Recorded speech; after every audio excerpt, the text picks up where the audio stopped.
Hey movie buffs, I'm Jack Benner and welcome to my review of Everything Everywhere All at Once. Everything Everywhere All at Once is a new sci-fi action film from A24 directed by the duo known as Daniels, starring Michelle Yeoh. The story follows Evelyn, played by Michelle Yeoh, a Chinese woman who runs a laundromat being audited by the IRS.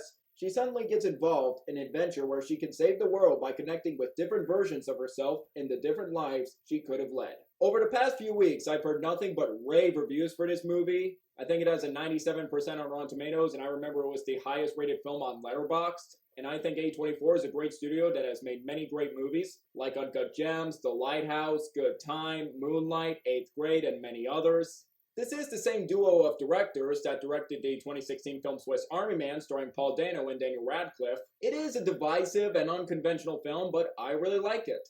I found it to be a very funny, unique, charming, and kind of touching film. And both Paul Dano and Daniel Radcliffe were excellent in it. And when I heard those directors of that movie were making this movie, I was excited. And I heard one of these directors direct a movie solo. I think it was called The Death of Dick Long, that came out a few years after Swiss Army Man. I saw Everything Everywhere All at Once at theaters last week, very excited. And when I hear a massive amount of hype for a film, I'm 50-50 on hype.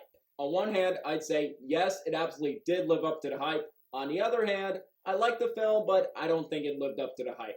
So where does Everything Everywhere All at Once land? It 100% lived up to the hype. I absolutely love this movie. It's so daring, unique, creative, and exciting. It's just so freaking great. Let's start with the pros. To start things off, Michelle Yeoh is absolutely fantastic in this movie, and I think it's the best performance of her career. She's been giving great performances throughout the years, and this is absolutely no exception. She gives a committed performance by balancing humor and amazing and fierce stunt work during the action, but also doing an excellent job playing a main character that you can sympathize with, and also doing an excellent job in the dramatic scenes, especially in the third act of the film. This is so far the best female performance I have seen this year. I know it's early in the year to say so, but I hope Michelle Yeoh gets nominated for an Oscar nomination for Best Actress next year. Again, early in the year to say so. We'll see when Oscar season comes, and we'll see how the competition goes, but I hope Michelle Yeoh's performance for this movie is not forgotten. And the rest of the performances are so great, especially Ki Hee Kwan. And if you don't know who that actor is, he was Short Round in Temple of Doom, and he was also Data in Goonies. And this is his first major role in 20 years. What a comeback. He's funny, he's got great energy, and also a heartfelt performance.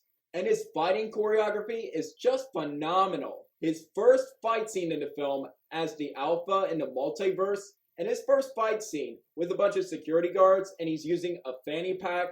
That fight scene is just glorious. It's fast, it's well edited, it's shot beautifully with great wide angles, and I would like to see him get an Oscar nomination for Best Supporting Actor for this movie. He was fantastic here. And I also want to give credit to Stephanie Hsu, hopefully I pronounced her last name correctly, as Evelyn's daughter in the film. And I have never seen this actress prior to anything before this, but after watching this movie and her great acting, especially in the dramatic scenes in the third act, and watching her in this movie, I can tell she has a bright future. She was great here. And Jamie Lee Curtis also gives an entertaining supporting performance as an IRS agent. A lot of credit goes to the Daniels. They did a terrific job directing this movie. It really is such a creative and imaginative film to where I can't really think of another film like this with these eye-popping visuals.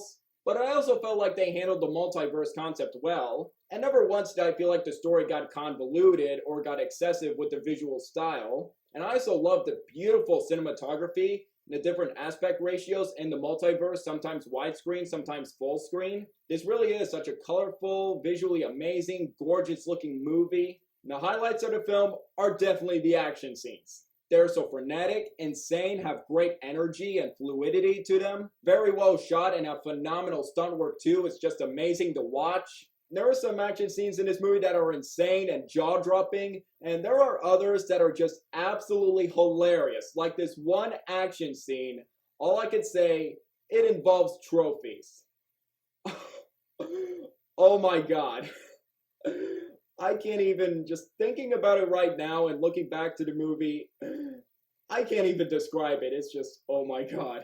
But what surprised me about Everything Everywhere All at Once, it has a great emotional core to it. This isn't just a crazy multiverse movie, there's actually a lot of depth to this movie. The heart of the film is the relationship between Evelyn and her family members. The film does take its time in the beginning to show how overwhelming Evelyn's life is, and you do get to see as the film progresses why Evelyn is the way she is. There are tensions between her and her daughter, her and her father, and she's having marriage problems. And the third act of this movie, when everything comes together, it's surprisingly powerful. And that third act of this movie, it just left me stunned. And I wasn't expecting that much emotion walking into this movie. And this movie could have been just a style over substance action movie. While it does have a cool and unique style, it does have a lot of substance and emotion, and you can really get invested with these characters. And most of the time when watching a movie, I can usually predict what's going to happen, like this is going to happen there, this is going to happen next. But watching this movie, it didn't happen. I love it when I watch a movie and I can just shove my predicting to the side and just get so invested in the story. As for issues or nitpicks, honestly, I don't really have one issue with this movie. Now with the pacing, I didn't feel like there was one dull moment in this movie. In conclusion, Everything, Everywhere, All at Once is an amazing experience that lived up to the hype for me and even managed to surpass my expectations. Michelle Yeoh and Ki-hee Kwan are fantastic in this movie, as well as the rest of the cast. It's very funny, has insane action, but also a compelling emotional core as well. I think it's a great improvement over Swiss Army Man, and I can't wait to see what the Daniels do next. I really hope, in the future, they get to direct an MCU movie. With how well they shot the action scenes in this movie and the stunts. And also, Kevin Feige does have a good eye for picking independent and lesser known directors, so I hope they get their opportunity someday. I'm really excited to watch this movie again and pick up on some things I didn't notice the first time when watching it. And I would put this movie up there with Uncut Gems and The Lighthouse for my favorite A24 films. And now to grade it, I'm going to give Everything, Everywhere, All at Once, but bam! 5 out of 5 stars and A+. This and The Batman are my top 2 favorite films of the year so far. This movie is an absolute must-see. If this movie is currently playing at a theater near you, and if you get the chance to see it, go see Everything, Everywhere, All at Once immediately. So I would like to ask you guys, what did you think of Everything, Everywhere, All at Once? If you've seen it, did you agree? Disagree with my review? Let me know below. Or if you haven't seen it yet, what are your expectations for the film? I'm curious to hear. And if you enjoyed my review, I'd happily appreciate it if you hit that like button and that subscribe button along with that notification bell for my next upload. It really means a lot. And until the next video, I'm Jack Benner, and look forward to another movie review.